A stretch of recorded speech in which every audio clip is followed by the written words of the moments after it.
I've worked primates for a number of years until we got these giant otters in 2013. I'm going to talk a little bit about our training program.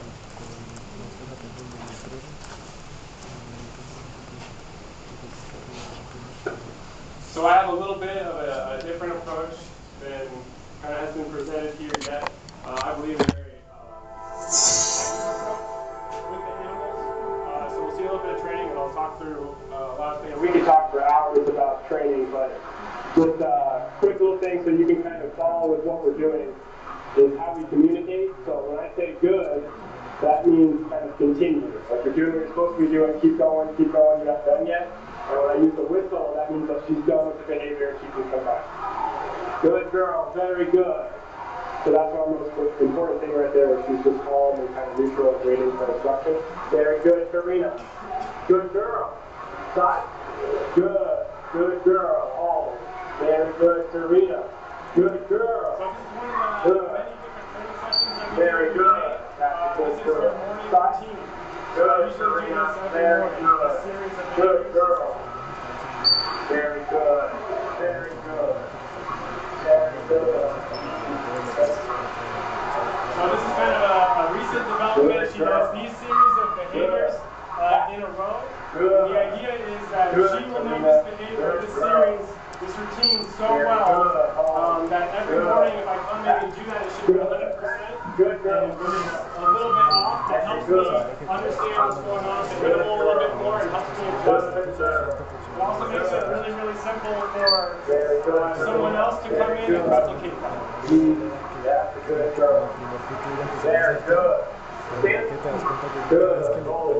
Good girl. Very good. Good. Work. So like I said, to the beginning clip, I say good, and I use it as a continue so that she knows what she's doing is right and to continue doing it. The whistle is called a terminal bridge. It's the end, it's a release from the behavior. And all of these different types of ways of communicating are used to help give as much information as possible to the animal. So they'll understand what I'm asking them to do. Good. Good. Good. Good. Good girl. Good. Good. Good. Hold. Very good, Karina. Good girl. So as you know, otters are very dynamic, big personalities, have lots of variables in their day. And so this acts as a very stabilizing method for captive management.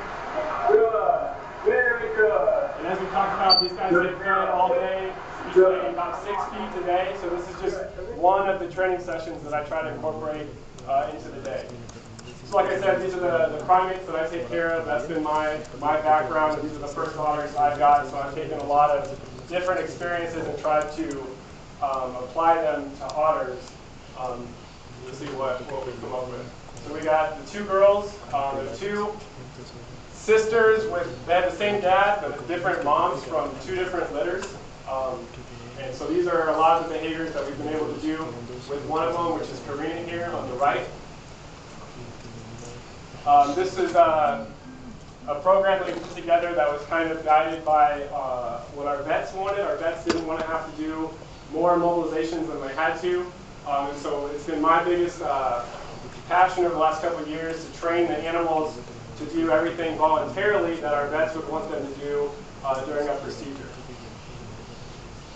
So my training program has about 4 big points. So I like to communicate effectively with the animal. I like to establish a strong foundation of learning where the animal learns how to learn. And then I like to manage the animal within the sessions to think calmly. And then it's really, really important when you're setting up a program, you're training a new behavior to set up your environment for success so that the animal has the easiest road to be successful with what you want it to do. So I'm just going to show a series of clips with each slide that kind of highlight a couple of the points. Good. Good, Karina. Hold. Good girl. Good. So what we really want, what I really want from the animals is to be able to cue them to do whatever behavior, and then be okay with lots of different stimulus and things that happen along the way. Good. So that side presentation is the same for doing an injection, for doing lots of different tactical things, for doing the behavior alone. But all of these behaviors will have different components with them, but the core behavior needs to be strong and stable so that she's able to adapt to all these different changes. Good girl. So I use that little PVC stick as kind of a tool just to replicate lots of other things that she's going to have to deal with. Injections, needles, ultrasound probes, whatever we need. Okay, so we're communicating effectively. We talked about we have a continue, we have a terminal bridge.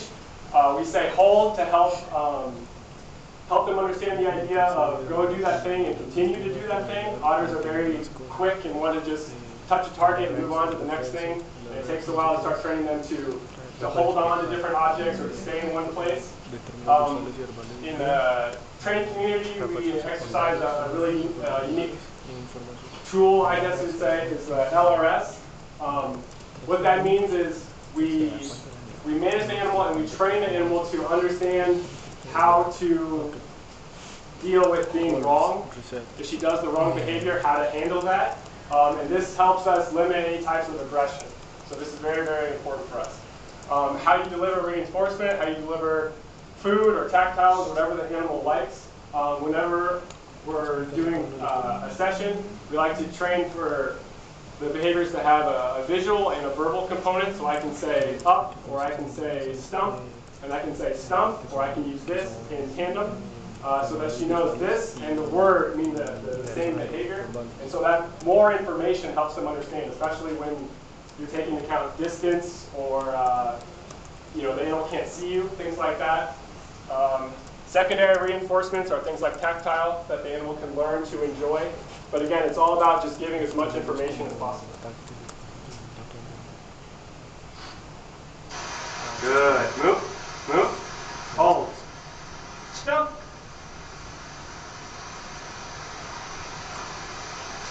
Good. Good girl. Hold. Very good. Good girl. Circle. Good girl. Very good. Good. Hold. Good girl. Very good. So what's really nice about that is if you have a really strong foundation, you're able to chain behaviors. What that means is combined behaviors. So she's able to stay in front of me, she's able to go to a remote station, the stump, and then she can wait there until she gets another behavior to do.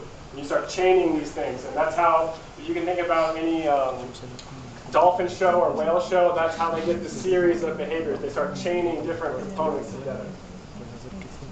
Okay, so that second point was establish the foundation of learning. I believe this is totally necessary if you want to have a very strong developed program. And this is a component that I think is not considered a lot in the training community, and that's when you try to teach the animal to learn. So she's able to be very flexible, she's able to adapt, she's able to understand all these components to help her be more successful. So whenever you're trying to train something new, if you stumble on problems along the way, it doesn't become a big deal, the animal doesn't get upset, the animal doesn't get aggressive, doesn't take it out on the keeper, and they enjoy the process of learning. So whenever you're trying to evaluate behaviors, you'll have your desired versus your undesired behavior, things you don't want the animal to do for a variety of reasons, and you want to be able to communicate that to the animal what you want and what you don't want. All these animals are going to be individuals, of course, and have their own ways of learning or things that they do well or things that they don't. And the more that you can understand and put foundations in place to help them be successful, the better for everyone involved. And another big component of this is limiting rehearsal. And what that means is if you don't have a lot of these steps in place and the animal doesn't do what you're asking and gets upset, gets aggressive, the more times you do that, you're just rehearsing aggressive behavior in your animals. So it's very, very important, especially with your more dangerous animals. And so a lot of times I hear about how aggressive giant otters are. And I don't know if trainers or keepers are factoring in their involvement in that process. If they're unknowingly reinforcing aggression or negativity or whatever you want to say. Stand. So in this clip, I cued stand, which means she should be on the mesh, and that was not right. So you can see I'm not giving her any information. I'm not saying good, and she knows that that wasn't the correct behavior. She goes back down into kind of a neutral stance, and she's able to understand that process. Very good. So that's very, very difficult for an animal that doesn't speak English, that doesn't know that. It's really hard to know how to put those steps in place so the animal can be okay with failing, for lack of a better term, and not throw a fit or whatever, or to not continue to try to do what it thinks you want. She knows, okay, it'll be okay. I'll just go down. I'll wait for her to hear it again. This is something that I've kind of come to be a real strong believer in that I hadn't heard early on in my career, is trying to manage the animal to think calmly. So otters have a tendency to be projected as very neurotic, very fast, very quick, very fast thinking, and that's a lot of our fault as animal professionals. So what we want to try to develop in these animals is to think calmly and to basically sit and wait for instruction and be okay with that whole process. So the faster that we train, the faster that we move, the closer we are to the animal, it all reinforces this quick way of thinking. And it's very detrimental, especially in the captive world, when they're just looking for stimulus to stimulus all the time. And when they don't get it, it starts to develop lots of issues in our animal. So what I want from Karina is to just be calm, be in a neutral